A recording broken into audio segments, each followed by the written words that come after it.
Buenas noches a todos. Vamos a dar inicio a la actividad del día de hoy. La actividad que hemos organizado para hoy es un conversatorio titulado Hemos aprendido del COVID durante este 2029. Nos acompañará Sandra Torres. Eh, es una actividad bastante especial. Quisimos hacer un cambio la dinámica que venimos manejando con las actividades académicas durante este año y quisimos hacer un conversatorio un poquito más, en un tono un poco más relajado, un tono un poco menos clínico, si así se quiere, em, digamos, hacer este intercambio de experiencias en más humor o conversación. Pero además es una actividad especial porque durante esta actividad no solamente va a participar un equipo importante dentro del equipo que trabaja en la Sociedad Venezolana de Medicina Física y Rehabilitación, sino que además vamos a presentar lo que es el proyecto y el trabajo, el equipo de trabajo que viene desarrollando lo que es el consenso venezolano de rehabilitación en COVID, que ya se tiene alrededor de meses en un trabajo semanal bastante intenso y que, bueno, la idea también de esta actividad es presentar ese equipo, hacer una breve introducción de lo que ha sido el trabajo hasta ahora y digamos, cuál es la justificación y los objetivos de este equipo de trabajo y de este consenso. Y quisimos aprovechar la experiencia de Sandra, siendo una fisiatra destacada de nuestra sociedad que desde el mes de marzo ha venido eh, enfrentando esta pandemia que nos ha cambiado la vida a todos.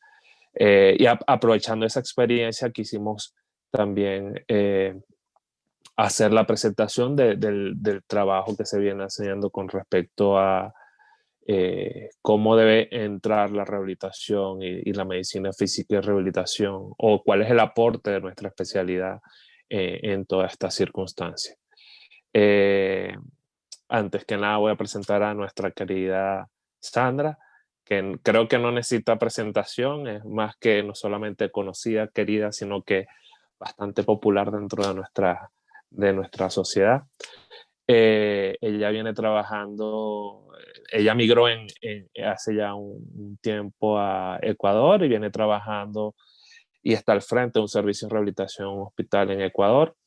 Y nuevamente ha tenido el papel importante de representar nuestra especialidad en estas circunstancias.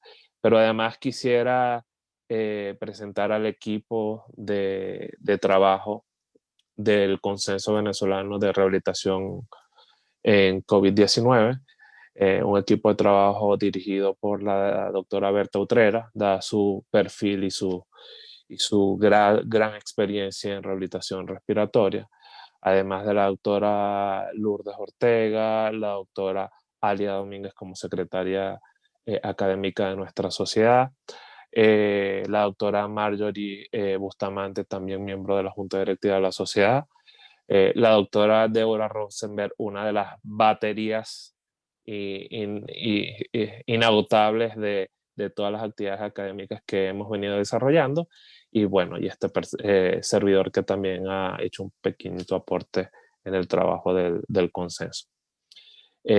Sin más, la dinámica del conversatorio va a ser parte de este equipo de trabajo, le van a hacer una serie de preguntas a Sandra, tratando de que ella nos detalle cómo ha sido su experiencia como fisiatra al frente de la pandemia. Al finalizar de estas preguntas que va a hacer nuestro equipo, vamos a abrir un breve espacio para preguntas de otros participantes de esta actividad y finalmente vamos a hacer una breve presentación formal de lo que es el trabajo del Consenso Venezolano de Rehabilitación COVID. Y finalmente, antes de despedirnos, vamos a tratar de hacer un pequeño compartir aprovechando esta temporada de fiestas. Sin más, quiero darle la palabra a la doctora Deborah Rosenberg, que va a hacer la primera pregunta a nuestra querida Sandra. Hola Sandra, hola a todos, gracias Eduardo por la introducción. Hola Sandrita, gusto en verte otra vez. Hola, igual. Una de las preguntas que te teníamos era un poquito, ¿qué aprendizaje nos queda después de esta experiencia con el COVID-19 en esta época? ¿Qué sientes tú que te ha dejado tu experiencia en el trabajo con los pacientes con COVID y qué nos puedes aportar a nosotros en el manejo del paciente? Bueno, en primer lugar, pienso que una de las cosas más importantes que pienso que todos hemos aprendido, bueno, no todos, pienso que todavía falta mucho por aprender porque seguimos cometiendo los mismos errores y lo vemos ahorita ya en la tercera ola de esto, es que absolutamente todos somos vulnerables. Vulnerables en muchos sentidos, desde el punto de vista físico, mental, espiritual, en todos los ámbitos somos sumamente vulnerables y que esta pandemia nos ha demostrado que, que dependiendo de cada persona, o sea, digamos de cómo ha sido su condición premórbida, perdón, cómo ha sido o cómo es su personalidad, cuáles son sus características, cómo han sido sus experiencias.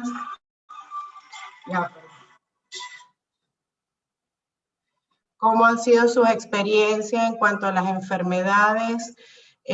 Ha hecho dos respuestas o dos vértices.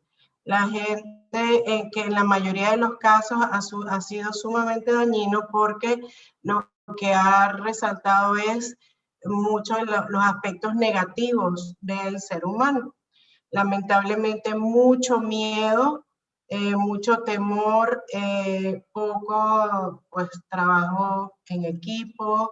Les cuento, en el hospital donde yo trabajo, pues yo soy la única fisiatra en toda la provincia. Les contaba el otro día que y el hospital donde estoy tiene 230 camas, no todas para COVID, pero está la unidad de cuidados intensivos que tiene 20 camas y el piso de COVID es un piso de 60 camas. La provincia tiene 600,000 habitantes aproximadamente.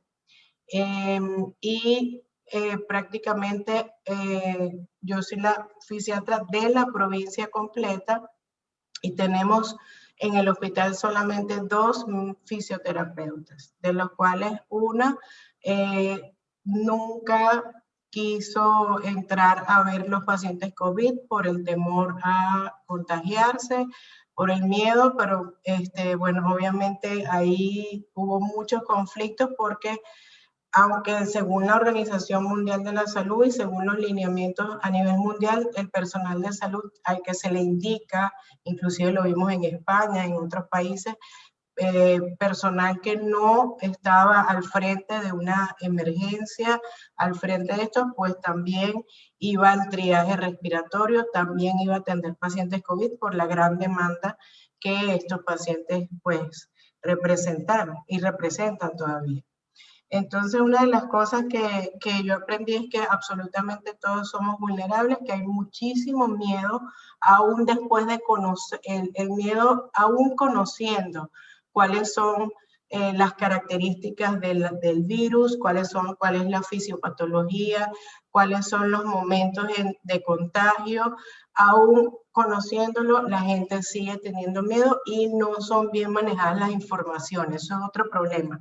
El problema de las redes sociales está muy mal utilizado, está orientado en muchos casos a un amarillismo que lo que hace es que generar más temor y más miedo. Nosotros como médicos fisiatras, desde mi punto de vista, pues debemos, y ha sido pues la labor que en un principio yo dije, bueno, aquí yo estoy sola, tengo que tomar decisiones.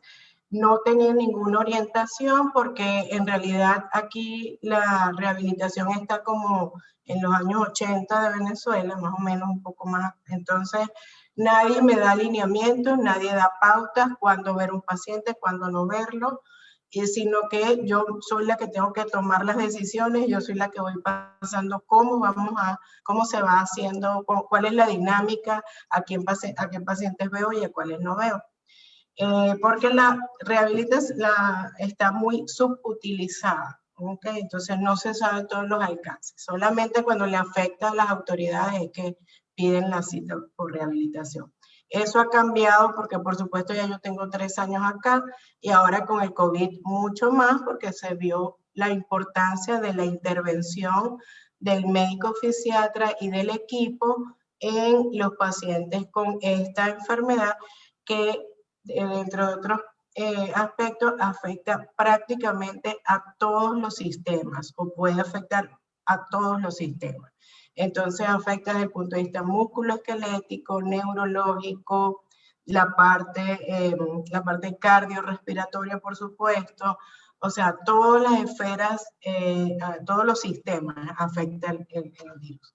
Y otra de las cosas súper importantes y que yo aprendí muchísimo es la parte emocional influye, o sea, es un factor determinante en el paciente, las condiciones de la salud mental del paciente, cómo estaba el paciente antes, cómo fue en el momento de enfrentar la situación, cuál era, dependiendo del apoyo familiar, la condición familiar, cómo la familia enfocaba su paciente o su familiar con COVID y la recuperación posterior, también todo lo que es la parte emocional y el apoyo familiar determina hacia qué camino va a tener ese paciente y qué tanto se va a recuperar, en cuánto tiempo y si lo logra o no.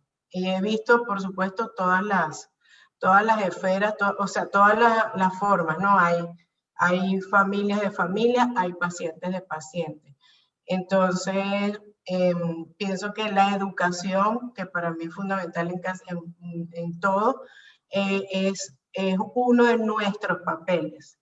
Y por eso tenemos que estar bien informados, educados, entrenados en qué consiste, porque muchas veces, bueno, pero un fisiatra, ¿qué va a hacer un fisiatra allí? Resulta que, como todos, gracias a Dios hicieron lo de la revisión tapa-tapa de rehabilitación respiratoria o pulmonar, eso me sirvió muchísimo.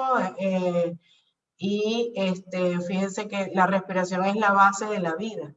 Otra de las cosas que me sirvió muchísimo es que en ese momento también estuve con un taller de la parte de neurociencia, también me sirvió muchísimo. Entonces, todos esos aspectos vemos que está todo unido, o sea, no es cada sistema por su lado, cada especialista por su lado.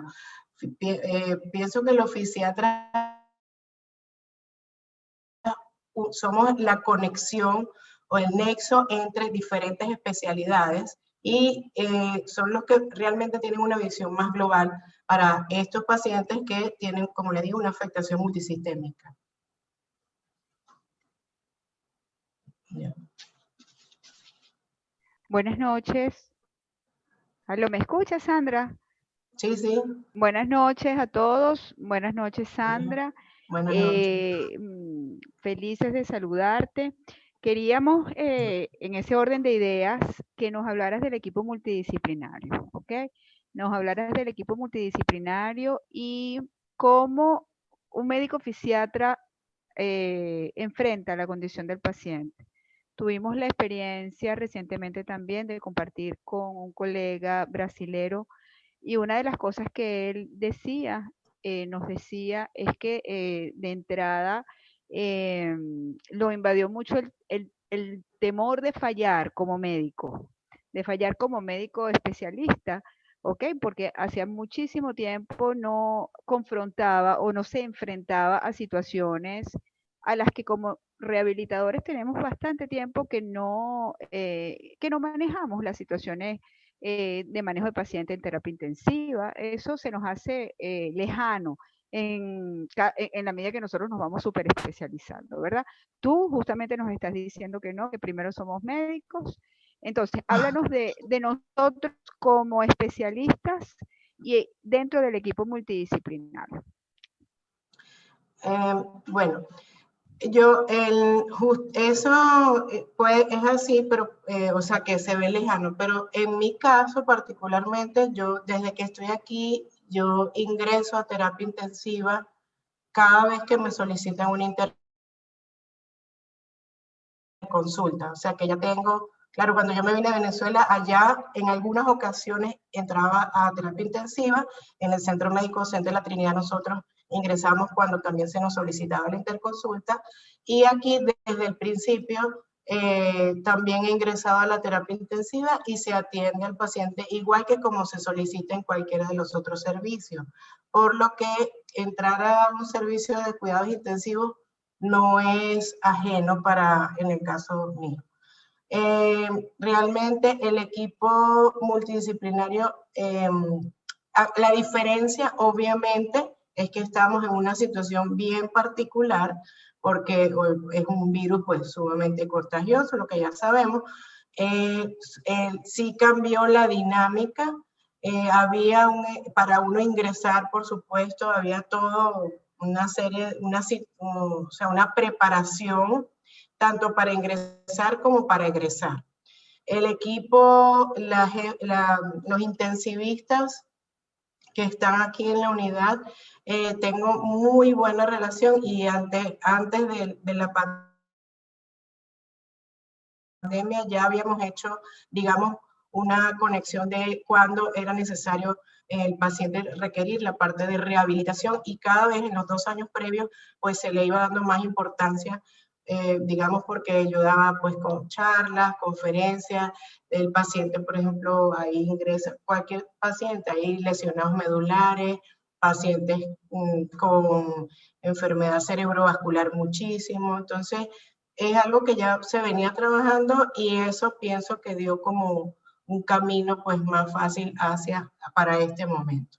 El equipo, en el hospital contamos con un equipo de terapistas respiratorios que son bastante competentes y hay un equipo, o sea, de hecho hay 6, no hay neumonólogos, por ejemplo, no hay neumonólogo, que es una falla, no hay infectólogos tampoco.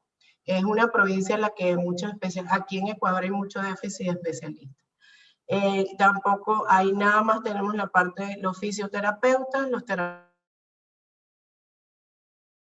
respiratorios, yo médico fisiatra, están obviamente los intensivistas, los internistas, nefrólogos, el resto del equipo. Ahora, el trabajo y si se daba el apoyo psicológico, no al paciente, sino a los familiares. El servicio de psicología, psiquiatría,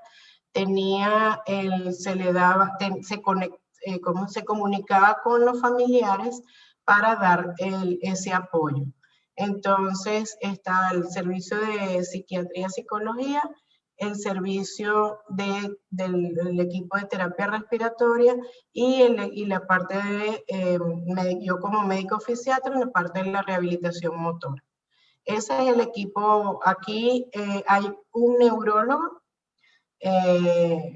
y bueno, eso es todo el equipo. En realidad no se cuenta con muchas herramientas, pero la idea es que los que estemos, pues tenemos una visión y yo pienso que es todo lo que uno, o sea, lo que uno dé. O sea, por ejemplo, yo estaba pendiente no solamente de ver el paciente y dedicarme a mi área de rehabilitación motora. Yo estaba muy pendiente del apoyo familiar, de la parte, digamos, de que el paciente estuviera, o del servicio también de enfermería, que también hicieran las movilizaciones necesarias. Entonces, trabajar, había que tener como un pulpo, ¿no? Estar pendiente de muchas aristas ahí del paciente. Ese es el equipo con el que trabajo acá, no hay más nada. el doctor brasilero me llamó la atención que él entró con mucho miedo, bueno, de fallar. Realmente, bueno, yo pienso que yo doy lo máximo de mí cada vez que puedo, y ese miedo, bueno, en mi caso no lo siento que yo doy el máximo, y Dios mediante todo salga bien, sí, y que no quede que uno no hizo todo, que es lo que siempre trato de explicarle a la familia, porque bueno, uno también ayuda en la parte psicológica. Entonces, que no se hizo todo. Si el paciente pues evoluciona hacia bien, pues dar todo el apoyo, pero si no, pues se hizo todo por el paciente. Entonces, manejar eso creo que también depende de las herramientas emocionales que uno tenga como médico, y de la visión que uno tenga. O sea, a mí me preguntaban, ¿pero tú no tienes miedo de entrar? Y yo le dije, no, o sea, yo no tengo miedo, yo tengo muchísima fe, bueno, y me cuido. Fíjense que yo estuve 6 meses entrando, yo hice una rutina, eso sí, con cuidado, porque tampoco es que uno va a ir a la buena. Yo hice una rutina, yo me bañaba, o sea, me bañaba 3 veces al día antes de llegar. Al salir en la misma UCI teníamos para bañarnos y cambiarnos, y al llegar a mi casa antes de entrar volví otra vez a bañarme y cambiarme, entonces eran 3 veces al día. Tampoco entraba todos los días, yo entraba un día sí, un día no, para disminuir las horas de exposición, porque como soy la única, pues no podía hacer guardias. Normalmente la gente hace guardias de 24 horas, descansa aquí, descansan 3 días o 4 días dependiendo de los grupos de guardia. Yo no tengo otra persona, por lo que mi horario es de 8 a 5, y yo decidí que entraba por 4 horas, un día sí, un día no. Eso lo decidí yo, disminuyendo las probabilidades de exposición, pues yo me tengo que cuidar. Y yo dije, a mí nadie me va a cuidar aquí, lo que yo diga, pues ellos lo van a aceptar. Como les digo, aquí no hay lineamiento, todo lo que yo diga a ellos les parece bien. Entonces, eso que hacía el doctor, que se quedaba 24 horas, 30 horas, no. O sea, yo no estoy de acuerdo con eso, porque yo pienso que si uno no se cuida desde todo punto de vista mental, físico y espiritual, pues nadie lo va a hacer por ti. Y tú no vas a poder entonces ofrecer al paciente lo que tú quieres hacer. Entonces yo en eso sí estaba muy claro, y yo ponía mis pautas, tenía mis parámetros y estaba todo muy bien estructurado, lo cual yo hice desde el principio porque yo me organicé, pero tenía esa facilidad. La gente que pasa 24 horas en una unidad de cuidados intensivos atendiendo a este tipo de pacientes, todo forrado, no puede estar al día siguiente. O sea, es imposible, humanamente ellos quedan destruidos, y obviamente tenían que descansar sus 3 días. Entonces, por eso yo sí establecí esta rutina, por lo que yo no hacía guardia, y yo establecí mi rutina y así me fue bien. A mí me dio COVID en octubre, y yo no me contagié en el hospital, yo me contagié cuando viajé a Estados Unidos regresando en el aeropuerto.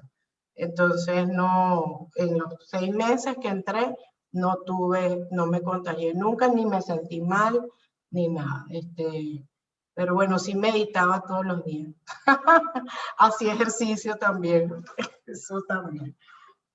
Y eso es súper importante, porque, como les digo, uno tiene que estar claro, organizarse tanto para uno mismo como para poder, pues, brindar una mejor atención. En función a eso fue que decidí hacer el formato que les pasé allá al equipo el consenso. ¿Sí? La doctora Marjorie Bustamante.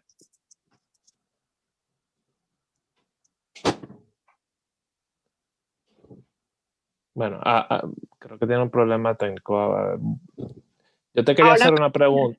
¿Me escuchan? Sí, hola. Perfecto, Marjorie. Hola, Marjorie. Hola, Sandra, ¿cómo está? De verdad que es un gusto tenerte aquí con nosotros compartiendo tu experiencia. Bueno, gracias a Dios superaste esas etapas.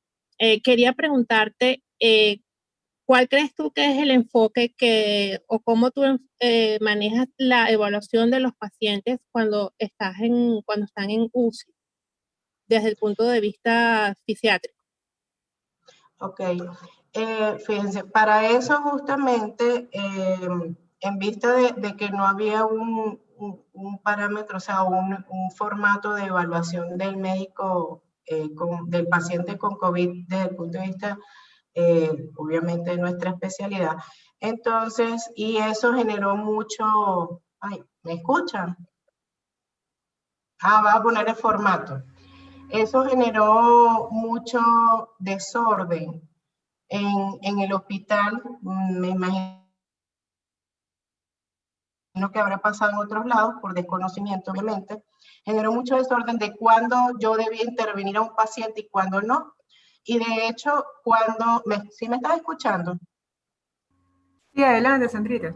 Ya. Sí. Entonces, como ese desorden que ocurrió al principio, yo dije, no, para poder decidir qué paciente es susceptible de iniciar el tratamiento, la parte de rehabilitación, vuelvo y les digo, la respiratoria la manejaban los terapeutas respiratorios y ellos hicieron su formato y porque eso creo que era lo que estaba más mundialmente, había mucho más información. Pero desde el punto de vista de la parte motora, era mucho más difícil decidir cuándo intervenir y cuándo no. Entonces, este formato que están viendo en pantalla, pues además yo decidí hacerlo en función a lo que había estudiado, a otras pues, charlas, conferencias, cosas que leí, que vi, y lo organicé de manera que de poder evaluar ese paciente que está en UCI y poder hacer un seguimiento. Porque cuando me decían, bueno, este paciente ya no puede mover las piernas, o no sabían si les había dado un ACV, entonces, pero le hicimos una tomografía y no tiene nada. Entonces ahí yo dije, no, bueno, hay que organizarse y este formato, ven que inicia con el nivel de conciencia, luego, por si acaso, porque a veces uno piensa que porque el paciente está en UCI, el paciente está intubado, no puede estar consciente. Atendimos pacientes que estaban intubados, pero ya el nivel de sedación ya lo habían ido eliminando, por lo que el paciente ya estaba consciente, ¿sí? Aunque seguía intubado, ya eso es cuando es próximo a la extubación. Entonces, pero desde ese momento se atendía, el paciente podía estar inconsciente, intubado, y aún así se atendía. Claro, ahí uno evaluaba, fíjense, lo que es la parte de la fuerza muscular. Con el paciente, obviamente, intubado y sedado, solamente la parte de movilizaciones pasivas, siempre y cuando la siguiente lámina tenemos cuáles son los parámetros. Aquí arriba donde dice criterios de inicio de rehabilitación motora con seguridad. Y ahí está la frecuencia cardíaca, frecuencia respiratoria, la presión arterial media, el electrocardiograma, la ausencia de fiebre, ausencia de agitación, que estuviera una vía aérea segura y cuando la saturación de oxígeno era mayor o igual al 90%. Si el paciente cumplía con estos parámetros, aún cuando está igual en terapia intensiva, el paciente ya podía iniciarse el tratamiento de la rehabilitación motora. Esto, entonces, en función, yo hacía la evaluación, obviamente se evaluó en conjunto con el intensivista, le evaluaba la parte de la fuerza muscular con el test de Dania que todos conocemos. En la parte anterior está el Medical Research. Si pasa la anterior. La otra hoja. Ok, según el Medical Research Consult para desacondicionamiento por UCI. Entonces, con esto se le medía la fuerza muscular que vemos aquí y en función a eso se iba haciendo toda la evaluación. Y se iba haciendo la intervención. La intervención se va modificando según el paciente va evolucionando en relación a sus parámetros de terapia de monitoreo y la evaluación que hacía fisiátrica que hacía con este formato. Inclusive luego cuando ya se lograba sedestar, cuando el paciente se lograba bipedestal, ya después de la extubación, ahí sí se esperaba 48 horas. Ahí luego yo los volví a evaluar y en función a su estatus en ese momento, volvíamos a replantear cuáles eran las nuevas estrategias que se podían hacer en ese paciente. No sé si contesté la pregunta o tienen alguna duda.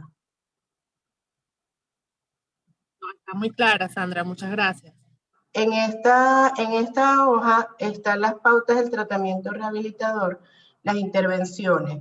Entonces, estas, las del lado, en el lado izquierdo, dependiendo justamente del estatus de la evaluación del paciente, yo marcaba el check de lo que se podía hacer para ese momento, ¿no? Vean que aquí está colocado el entrenamiento familiar. Nosotros en el servicio, en la unidad de cuidados intensivos, en conjunto, por supuesto, la jefe de cuidados intensivos es una persona, pues, la verdad que es una terapia intensiva humanizada, ¿no? Ella solicitó a las autoridades que permitieran el ingreso a los familiares. Bueno, y se empezó a ver que, porque los pacientes, tanto los familiares como los pacientes obviamente sufrían mucho, pasabas días sin ver de tu familiar, y eso la verdad que sí dio mejores resultados. Los familiares entraban con toda su protección y firman un consentimiento informado donde ellos obviamente están conscientes de las probabilidades de contagio. Entonces, por ejemplo, había gente que tenía el papá y la mamá en terapia intensiva, o madre e hija. Entonces, oye, es muy duro para una familia pues ver esto y no poder estar en contacto, aunque sea hablarle, verle, porque aunque estás sedado, todos sabemos que es súper importante la parte de comunicación y eso es una parte de la estimulación sensoroperceptual. Entonces, sí se permitió la parte del ingreso al familiar, se le explicaba una de nuestras funciones como médico fisiatra, yo le explicaba al familiar cuáles eran las condiciones y qué se podía hacer pensando en que el paciente en la recuperación. No pensando, digamos, solamente en el momento, sino que para evitar, por ejemplo, las escaras, para evitar las retracciones, para evitar mayor pérdida de fuerza muscular de la que ya se da con el compromiso de todo el aparato respiratorio y cardíaco que sabemos que son, o sea, lo que es la parte de oxígeno, la parte de respiratorio cardíaco y músculo, obviamente, como ya sabemos, está todo relacionado. Entonces, explicarle eso de una manera, digamos, como un niño, para que ellos pudieran entonces entender y darle importancia con lo que ellos podían colaborar. Y eso sí funcionó y fue mucho más organizado después de eso. ¿Ya? ¿Alguna pregunta? Sí, la doctora Berta Utrera. Buenas noches, ¿me escuchan? Sí. ¿Me escuchan? Perfecto. Perfecto. ¿Me escuchan bien? Sí.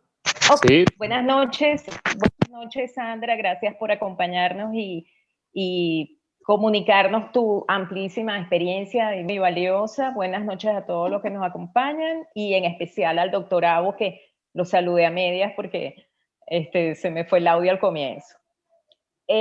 Mira, quería preguntarte, Sandra, hemos hablado del paciente a través de la fase sobre todo de hospitalización, aquel paciente que amerita hospitalización o ingreso a UCI, pero una vez que el paciente egresa o una vez que el paciente está PCR negativo, ese paciente post-COVID que va a ser el mayor volumen una vez que la vacuna pues ayude a controlar la pandemia, ¿cómo es el abordaje, o en tu experiencia, el abordaje fisiátrico en términos de consultas, tratamiento domiciliario o tratamiento o evaluación a través de telemedicina, el abordaje del paciente post-COVID, en tu experiencia? Ya.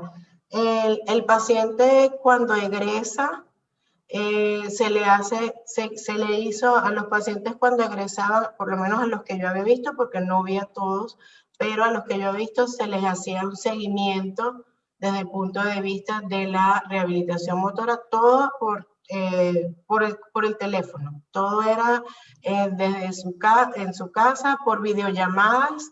Yo les hacía la evaluación, la primera vez se lo hacía a la semana, luego a los 15 días, luego al mes, y así hasta llegar prácticamente hasta los 6 meses algunos pacientes.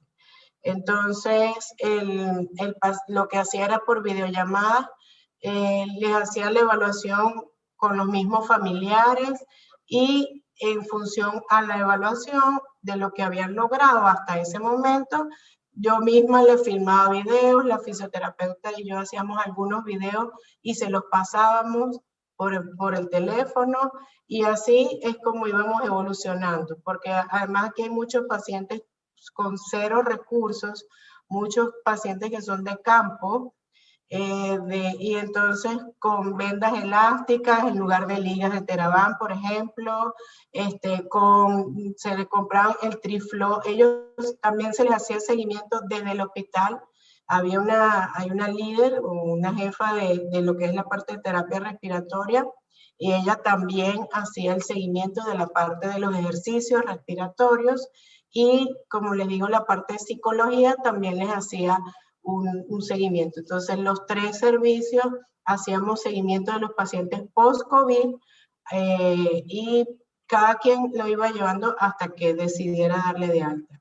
Hay pacientes que necesitaron, por ejemplo, que tuvieron lesiones de nervios periféricos, como una lesión de ciático popliteo. Ahorita todavía tengo un paciente con radiculopatía y por ejemplo, si había que hacer las férulas, se les indicaba cuáles eran las férulas que utilizaba, y así. Algunos pacientes que tenían más recursos sí recibían algún fisioterapeuta, que solamente hay pocos que querían ir a las casas. Entonces, algunos recibieron atención en la casa, pero la mayoría, los mismos familiares eran entrenados, a los mismos familiares se les daban las indicaciones, y como les digo, yo filmaba los videos con mi fisioterapeuta, la que quería trabajar, porque una sola. En el hospital hacíamos los videos y se los mandaban.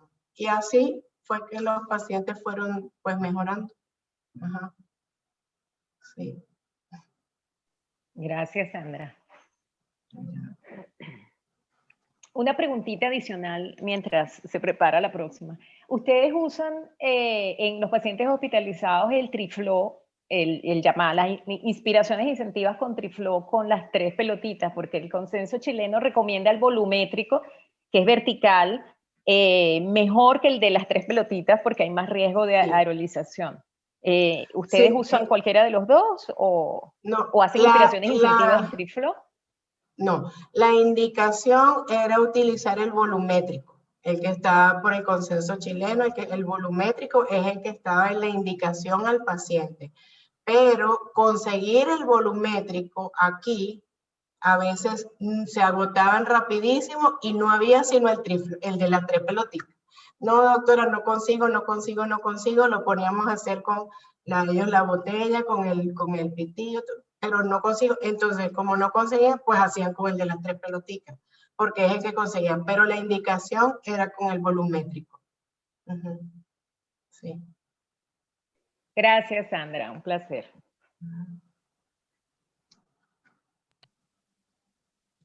Creo que viene la doctora Alida, pero creo que tiene problemas técnicos. Voy a aprovechar yo y hacerte la mía, Sandra.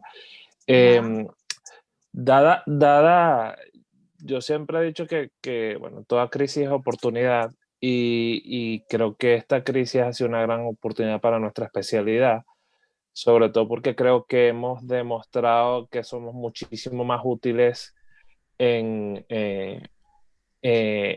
incluso en la fase precoz de la patología, no solamente en COVID, sino en muchas otras, pero esta nos ha puesto en la palestra, no de entrada, pero sí cada vez digamos, como ha evolucionado la pandemia, ha aumentado progresivamente nuestra importancia dentro del manejo del paciente agudo y por supuesto después de los pacientes que van pasando una fase crónica. Mi pregunta va en el sentido de, ¿has percibido tú esa diferencia en cómo te perciben los otros especialistas una vez que han visto tu trabajo en estos 8 o 9 meses como fisiatra y la importancia o el plus que tú le has dado a la evolución de estos pacientes durante estos meses?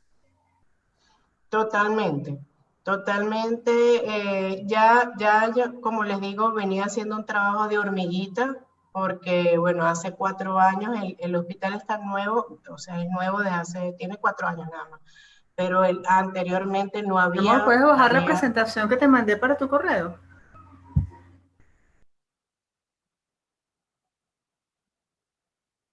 ¿Me escuchan? Sí, perfecto. Ya. Como les digo, yo venía haciendo un trabajo de hormiguita y pues la especialidad cada vez iba siendo tomada más en cuenta, inclusive con los médicos internistas en todo lo que es clínica, porque antes pues ni pendiente, pero ya con el COVID fue mucho más acentuado, ya vieron o sea, de hecho muchos se sorprendieron cuando me vieron dentro de cuidados intensivos, porque como les digo, yo tengo una muy buena relación con la médico intensivista y por eso pues también creo que se facilitó un poco porque no le daban los trajes a todos los médicos. Entonces,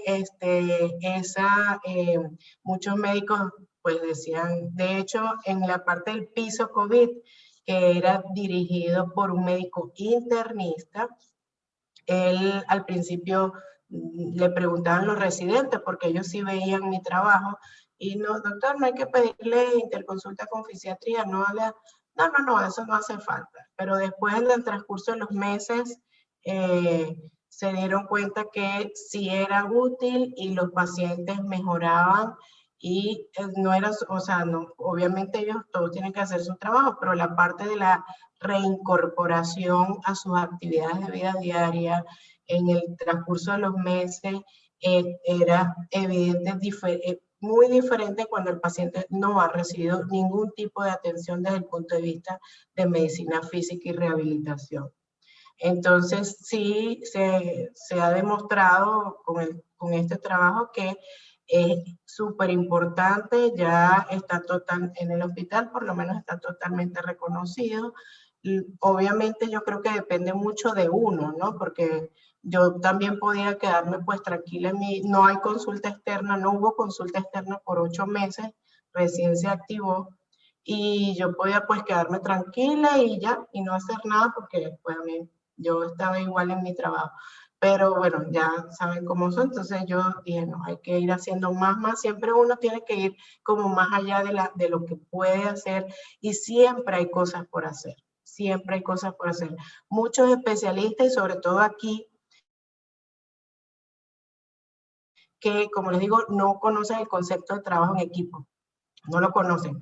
Les cuesta muchísimo compartir conocimiento, compartir el paciente. Piensa que el paciente es solo de su especialidad. Entonces, ese trabajo en equipo ha sido un trabajo duro, pero se ha demostrado que cuando se ha trabajado en equipo, el paciente mejora muchísimo. Ya piden las interconsultas mucho más rápido. De hecho, ya están pidiendo más personal porque se ha visto que la dinámica del paciente, la recuperación, la intervención, las limitaciones o vamos a decir, las discapacidades son mucho menos que cuando el paciente solamente recibe, por ejemplo, atención solo de cirugía o solo de medicina interna. Entonces, ese es uno de los aprendizajes que se ha tenido con esta pandemia. Lo que pasa es que con esta pandemia también la gente que tiene el ego muy alto, pues este virus le ha movido el ego, ¿no? Entonces, bueno, que pasa mucho con los médicos, como médicos que son. ¿Ya? Le damos la palabra. Sí, chéverísimo. Le damos la palabra a la doctora Alia Domínguez. Hola Sandrita, bienvenida, gracias por compartir. Bueno. Ideas que Eduardo hacía sobre el impacto que has tenido sobre otros especialistas, también me gustaría saber el impacto que has tenido en la comunidad. Has hablado sobre la importancia de la... Especialmente aislada. ¿Me oyes? ¿Ahora? Se cortó. ¿Ahora? Sí. ¿Ahora me oyes? Sí. Que has hablado del impacto, de la importancia de la familia y del apoyo psicológico en una pandemia que fue devastadora al inicio, cuando aislaban totalmente a los pacientes. Nos dices que allí les permitían entrar a los familiares, ¿no? Quisiera que nos dieras tips. ¿Qué podemos hacer? ¿Cómo orientamos a la familia? ¿Cómo integramos a la psicología o al psicólogo? ¿O qué podemos hacer nosotros como primeros auxilios psicológicos? ¿Y cómo nos proyectamos hacia la comunidad justamente con nuestro trabajo? Gracias, Sandra. Mira, el principal tips que yo le diría es que nosotros, una vez que hacemos contacto con el paciente, debemos buscar a la familia. Debemos buscar a la familia, digamos, y obviamente sensibilizar a los médicos, por supuesto, cosa que aquí se logró, y explicar en forma sencilla cuáles serían los beneficios. Como les digo, mostrarles nuestra visión no a inmediato, sino a corto, a mediano y a largo plazo. Una forma de educación es la base, y comunicación, y cómo comunicarlo. Como les digo, eso con el equipo y con los familiares, hacer el contacto, explicarles cuáles son los beneficios, digamos, de su participación directa con los pacientes, y cuáles, bueno, y cómo enfrentarlo, porque sí es verdad que es una enfermedad que puede ser mortal, pero nadie sabe, o sea, tú puedes, así como tú, mira, hubo pacientes aquí, un paciente que fue 2 veces intubado, cada vez que lo intubaron pasó 20 y pico de días, y al final el paciente salió. Hay que tener la parte, yo diría, y bueno, algunos no estarán de acuerdo, pero yo diría que la parte de la espiritualidad es sumamente importante, y yo de eso les hablaba muchísimo. De tener la fe, de tener la esperanza y de tener la conexión con el paciente y la motivación. Eso es una de las cosas que yo conversaba siempre con los familiares, y del apoyo de todo el grupo familiar, porque una sola persona con esto es cuesta arriba.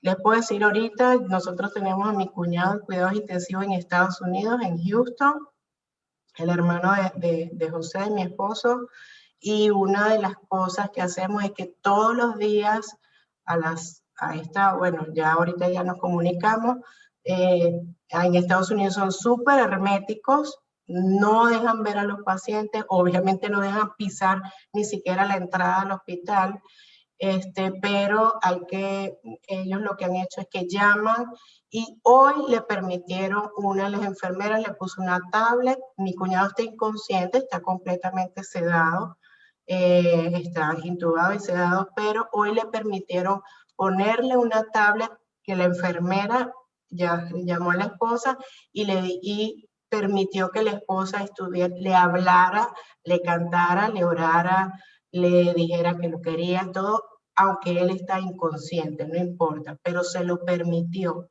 Y eso fue de insistir.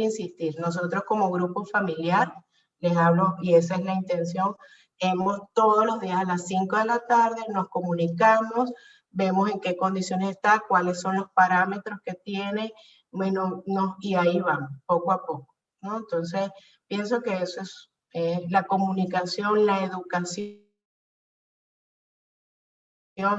y la fe. Es lo que se le puede enseñar, y la unión familiar. No sé si contesté la pregunta. Gracias, Sandrita. También. Por el chat hay algunas preguntas. El doctor Omar Berger, saludos al doctor Berger, comenta la dramática situación del estado Táchira con respecto a los servicios de rehabilitación y en estas circunstancias COVID. Él menciona que el porcentaje de mortalidad de los pacientes entubados es muy alta, y en ese sentido pregunta cuál es el porcentaje de mortalidad o qué porcentaje de pacientes sobrevive de los pacientes que tienen que recibir ventilación mecánica en tu hospital. Mira, yo no me sé porcentaje, porque la verdad que yo pienso que hay demasiados números en el mundo y demasiada estadística. La verdad que yo no soy mucho de eso. Y no, yo no tengo números, no sé cuánto, qué porcentaje sobrevivió o no. Me enfoco, digamos, me enfoco en otras cosas que no son de números. Pero sí, al principio, cuando había mucho desorden, no se sabía, cuando empezaron que si la ivermectina, que si la hidroxicloroquina, que si esteroides, en qué momento, o sea, cuando había tanto, obviamente era mucha información, nadie sabía qué hacer. Hubo el porcentaje, era altísimo, o sea, ahí entraban, y la gente obviamente cada vez con más miedo, porque entraban 10 y se morían 9, y así era al principio. En la medida que se fue organizando el servicio, estableciendo más protocolos, en que nos fuimos organizando, que fue todo así, pues sí sobreviven, no todo el mundo obviamente. Hay pacientes que tienen comorbilidades que indiscutiblemente hacen que el paciente sea mucho más susceptible de fallecer. Entonces, hay pacientes, mire, le puedo decir que vi pacientes con una señora con fibrosis pulmonar que sobrevivió, nadie se explica cómo. Lo que yo digo es que siempre hay que dar el 120%, y así les hacía saber a los familiares. Y la médico intensivista, amiga mía, pues hacía eso, y así lo generaba en su equipo de trabajo.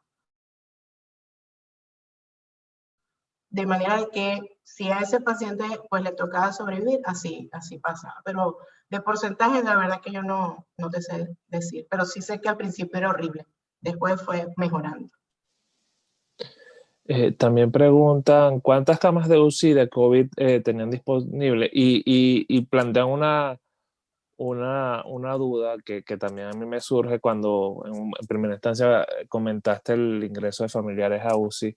¿Cómo hacen con el manejo del riesgo biológico y cómo se maneja esa logística, tomando en cuenta que si un profesional se entrena para el uso de los EPP y aún así ha habido a nivel mundial muchos contagios, sobre todo al principio, por mal uso de los equipos de protección personal? ¿Cómo hacen en ese sentido para el control de ese riesgo biológico con familiares que no tienen ese entrenamiento en muchos casos y de hecho deben entrar con miedo, con nerviosismo, y eso en principio puede aumentar el riesgo? Al principio no entraba no entraba ningún familiar, no. Eso surgió, vamos a decir, como a los 3 meses, cuando ya estaba todo mucho más controlado, mucho más organizado. En el hospital tenemos 20 camas de cuidados intensivos, y el piso del tercer piso, el hospital es de 3 pisos, el tercer piso fue el que se tomó exclusivamente para COVID, que tiene 60 camas. Entonces, a los familiares, además no todos los familiares querían entrar, no todos, no es que no entraban todos, porque había familiares que decían, no, nosotros preferimos estar desde aquí afuera en la sala de espera, pero no entraban, ¿no? Entonces, como le digo, el riesgo, aquí todos firman consentimientos informados cada vez que se va a hacer un procedimiento. y se les explicaba, había un área para que ellos se cambiaran, también había un baño para los familiares para que ellos se cambiaran, y el otro lado era el área de los médicos donde nos bañábamos y nos cambiábamos. Entonces, y bueno, tenían que hacer su cambio, eso se desechaba, aquí hay todo un procedimiento, ¿no? Pero obviamente muchos familiares sí se contagiaron, pero hasta donde yo sé, ninguno que llegara a tener que cuidado, o sea, ninguno se contagió de tal manera como para que tuviera necesidad de estar hospitalizado, hasta donde yo sé.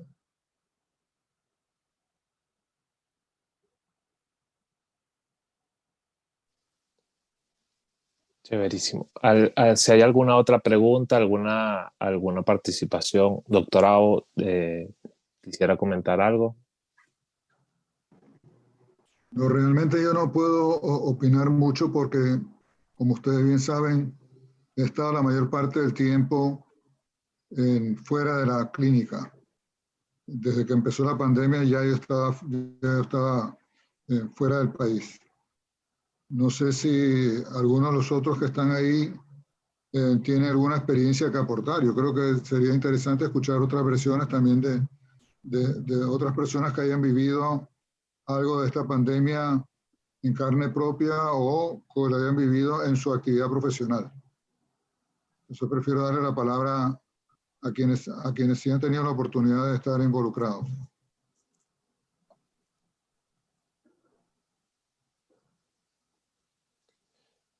Bueno, mientras alguien más quiere participar. Sandra, ¿cómo has visto ahora la situación post-COVID ya?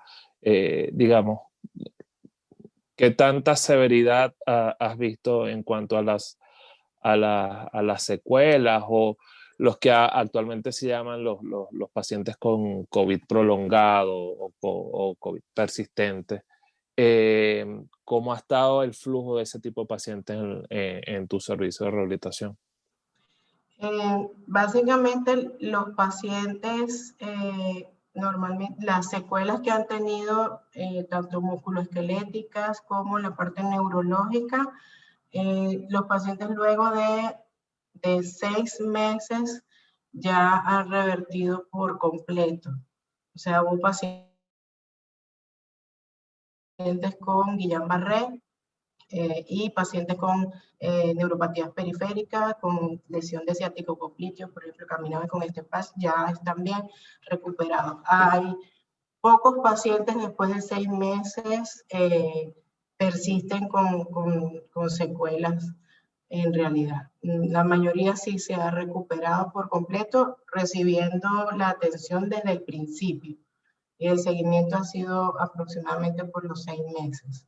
Entonces ya ahorita en diciembre, que ya he visto a varios, están haciendo pues ya su vida normal, inclusive trabajando. Sí. No han tenido, se han hecho le hacen la espirometría control y eso también se ha visto que han mejorado porque le pregunto, porque claro, yo no hago, la espirometría está a cargo de la parte respiratoria, pero les pregunto siempre a los pacientes y hasta el momento han tenido la recuperación por completo. Sí. El doctor José Marín te pregunta, ¿cuáles son las complicaciones más comunes que te ha tocado manejar? Y después tiene la palabra el doctor Adelis Hernández. Las neuropatías periféricas es lo más frecuente.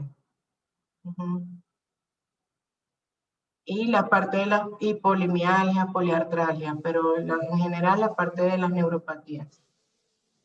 Nosotros en nuestro servicio hemos tenido ya varios pacientes con síndromes de desacondicionamiento generalizado severos, incluso en pacientes con presentaciones COVID moderadas e incluso leves, y han persistido en el tiempo inclusive más de 6 meses. Vamos a dar la palabra bueno, al la doctor. Idiosincrasia también de cada población es un poco diferente. Sí. Eso lo tengo bien claro. Sí. El doctor Adelis Hernández tiene la palabra. Hola, ¿me escuchan? Hola, Perfecto. Hola, buenas noches. ¿Me escuchan? Sí, perfecto. ¿Me escuchan? Sí. Ajá, no, mira, quería comentarles la experiencia que pasamos en el Centro Nacional de Rehabilitación. En febrero recibimos la orden de paciente.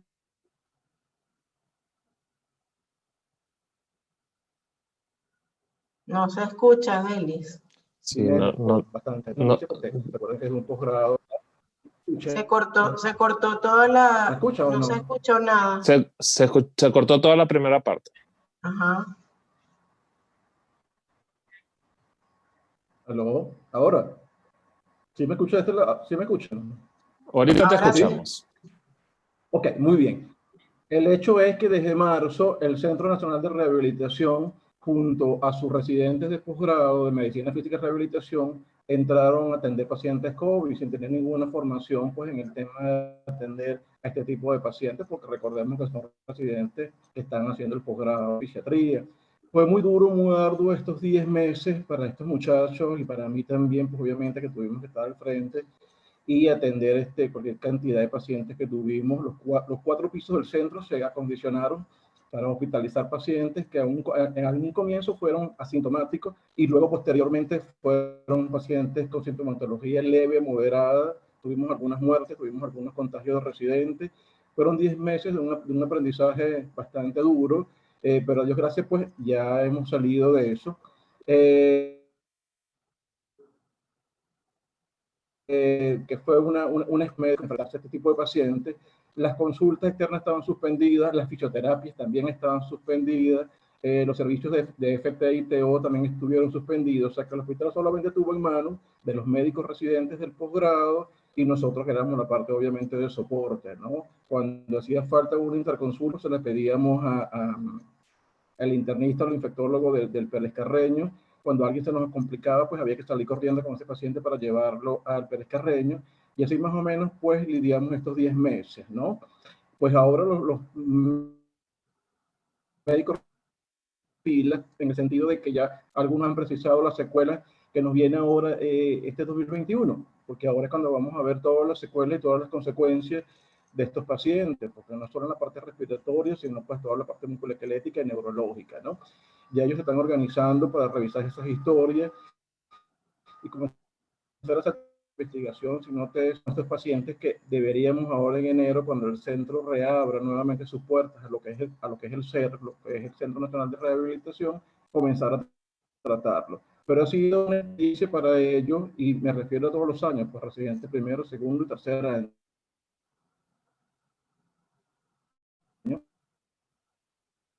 Ya los llevan muy cerca, ya sabes cuáles son las secuelas que van a presentar. Algunos ya se fueron con ellas, obviamente rehabilitación activo, el servicio de fisioterapia o terapia, pues no se les pudo pasar ese servicio. Estamos con muchas expectativas, de verdad, para ahora cuando se abra en enero, Dios mediante, esperé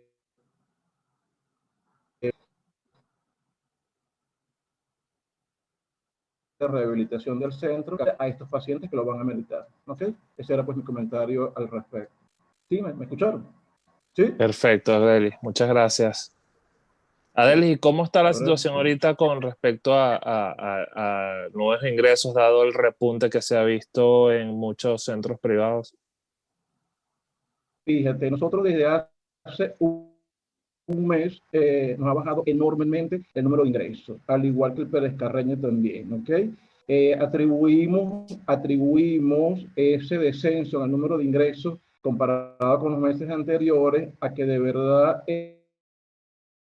el poliedro mostró cantidad de carpas y de verdad que la mayoría de los pacientes pues están yendo a terminar allá en el poliedro. Hace bien poco habilitaron de lo que ya estaba habilitado en el poliedro interno y de lo que ya estaba habilitado de carpa, otras 80 carpas más. O sea que la capacidad son como de casi 2.000 y pico de camas para atender pacientes. Y eso afectó que bajó obviamente el número de pacientes que teníamos nosotros y el mismo que dispone de un área de aislamiento, área en piso 5 para también aislar los pacientes. Pero sí ha bajado enormemente, ha bajado en comparación pues, con los meses anteriores. No sé si respondo eso a tu pregunta, Eduardo. Gracias, Adeli. Vamos a dar una última pregunta a la doctora Lourdes Ortega antes de pasar con la presentación del consenso.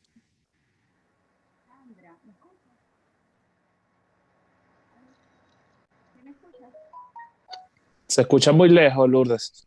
Ok, ¿y ahora? Perfecto. Ok, Sandra, quería preguntarte del dolor en el paciente post-COVID. Es una constante la fatiga como uno de los síntomas más importantes, pero también el dolor. Hemos recibido algunos pacientes y quería que nos comentara si tienes alguna estrategia particular para abordar al paciente con dolor musculoesquelético en el paciente post-COVID.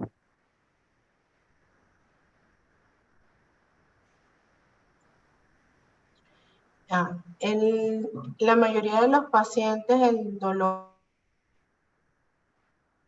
que refieren es dolor, bueno, el dolor de miembros inferiores. Es la mayoría de los pacientes, digamos, lo que presentan, obviamente es desde el punto de vista muscular, de musculoesquelético, es la parte mucho más afectada, más debilidad a nivel de miembros inferiores que a nivel de miembros superiores.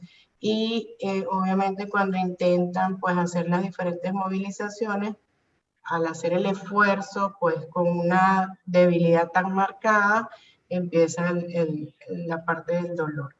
El tratamiento, pues yo hacía lo mismo, dependiendo de cómo ven en el formato, también incluí la parte de la evaluación del dolor según el EVA, y según esa evaluación, pues le colocaba tratamiento y también según los diferentes medicamentos, ¿no?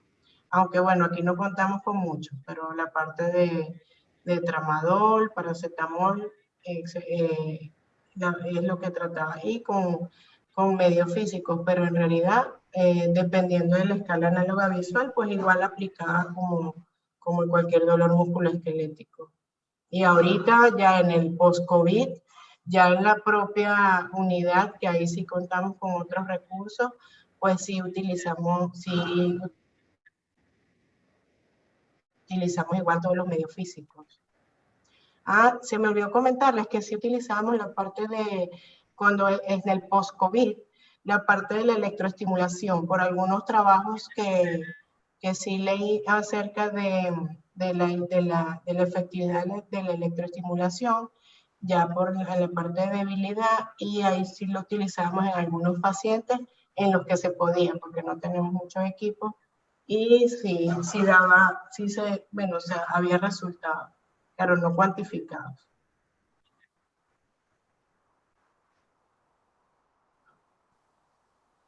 Muchísimas gracias. Sí, muchísimas gracias, Sandra, no solamente por este aporte que estás haciendo en este momento, sino por siempre estar pendiente y además dispuesta a colaborar, a ayudar y a participar en todas las actividades de la sociedad. Ahora le vamos a dar la palabra a la doctora Alida Domínguez, que realizará en conjunto con la doctora Lourdes Ortega la presentación